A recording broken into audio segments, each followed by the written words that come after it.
Hello everyone and welcome to Countdown to AP Week, a new series where I will be posting a video every day to count down to AP Week, which is next week and week after. Really just to, both deal with stress and also I think it'll just kind of be fun. So anyways, to the integration, the stack exchange integral. Great integrals you find on there. Anyway, let's focus.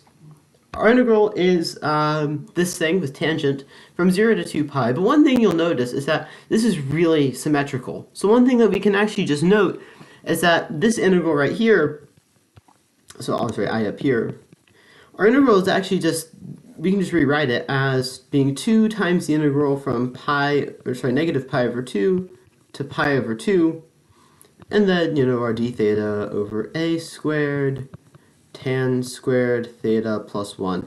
Really just because of symmetry, because this little chunk right here, of that little peak right there, is going to be the same thing as if we, say, took, this right here, plus that right there, and then, doubled it. So that's kind of like a wishy-washy explanation, but, we can, just trust me, we can change the bounds. So, on that note, let's just do a quick U sub. What we're going to say is u is going to be equal to tangent of theta, meaning that our d theta is going to be equal to secant squared theta our du.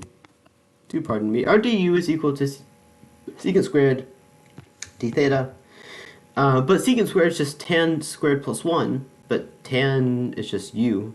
So really our du over u squared plus 1 is just r d theta.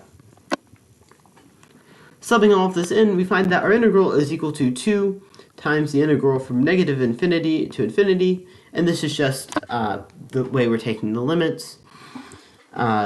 Just if you take a look at the tangent graph, you'll see that it goes to negative infinity and infinity respectively on the ends, of du over u squared plus 1 times a squared u squared plus 1 as well. And one thing, since we're going to be doing some complex analysis with this, and just to kind of simplify things down for myself a little bit, I'm going to factor out an a squared from the denominator real quick, just to get this u term on its own. So this right here is just equal to 2 over a squared times the integral from negative infinity to infinity of du over u squared plus 1, but then u squared plus 1 over a squared. Oh, doesn't want to... There we go, almost right squared. Okay, and with that out of the way, we can just calculate this integral right here. It's not that bad because we can just, do some contour integration. So the contour we're going to be integrating around is the usual semicircle here on the channel. We love our semicircles. Here are our axes, of course. And we're going to have two poles within this contour. We're going to have one at u is equal to I from this bit right here. But then we're also going to have one from this expression right here. And setting that equal to 0, we find that our other pole is also at I over a. So as long as we find our residues at both of these points, sum them together, multiply them by 2 pi I, we get our integral. So let's do that, shall we? I'll even change color. The residue of, I'm just going to call this function f right here. The residue of f at, let's see, we'll start with I. The residue of f at I, move this over to the right. Residue of f at I is going to be, well, let's see, u minus I over, well, u squared plus 1 is just u plus I, u minus I. So we have a u minus I at the bottom, or on the denominator, then a u plus I. And then, you aren't technically supposed to do this, but for the sake of brevity, I'm just going to plug it in real quick. Actually, no, I'll be a bit more proper this video. I'll leave it as a u squared plus 1 over a squared. In my own work, I should be more organized.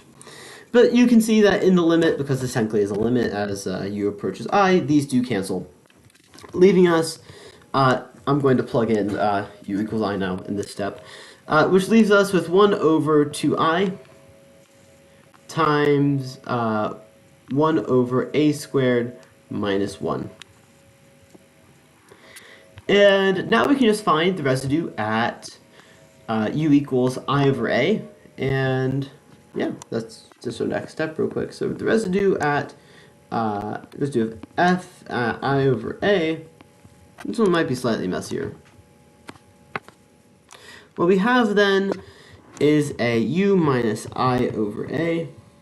But then we can also just factor this expression right here as u plus I over a, u minus I over a, and then times u squared plus 1. And I'm just going to scroll down for a bit because I would like a little bit more space. These cancel again, so what we're left with is just, I'm going to plug in u equals I over a. What we're left with is a 1 over, and then 2I over a, and then times u squared, so that's just 1, actually I'll write that one a little bigger, 1 minus 1 over a squared. So I'm going to simplify all this a little bit, put it into one big expression, then we'll see how the terms start to cancel. So you'll see that these are our residues right here, meaning that I is going to be equal to 2 pi I times 2 over a squared, because we had that original term out front. 2 pi I times 2 over a squared times the sum of our residues now. So we have a 1 over 2I times 1 over a squared minus 1, and then a plus, just kind of move this over as I go, plus a, I'm just going to bring this a up into the numerator real quick, a over 2I times 1 minus 1 over a squared. Just going to scoot the camera over, or the, yeah, I guess call the camera. And you'll see that there's actually quite a lot of things that cancel here, namely this 2i with this 2i right here. And then the next thing I'm going to do is then just distribute this a squared there, but then also here, basically just in the denominator.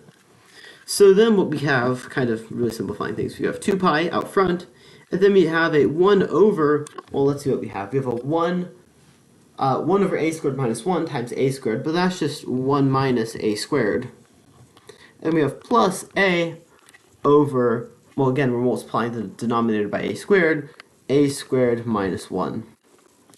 And this looks, I mean, not the best, but we can simplify this quite a lot, namely by just multiplying this by negative 1 on the top and bottom, and noting that these are the same, meaning that this is just 2 pi times a minus 1 over a squared minus 1. But we can simplify this even further, using what we learned in Algebra 1, probably, and just say that, well, a squared minus 1 is equal to a minus 1, a plus 1. We've already really used this difference of squares already, just, I guess, a sum of squares with complex things. I mean, it's the same concept, really. So one way we can just rewrite this as 2 pi times a minus 1 over a minus 1, a plus 1. But these just cancel right here, leaving us with our answer of 2 pi over a plus 1. And yeah, that's just our integral right here. I hope y'all enjoyed, and hopefully I will see y'all tomorrow for the next edition of Countdown to AP Week. Adios, see ya then.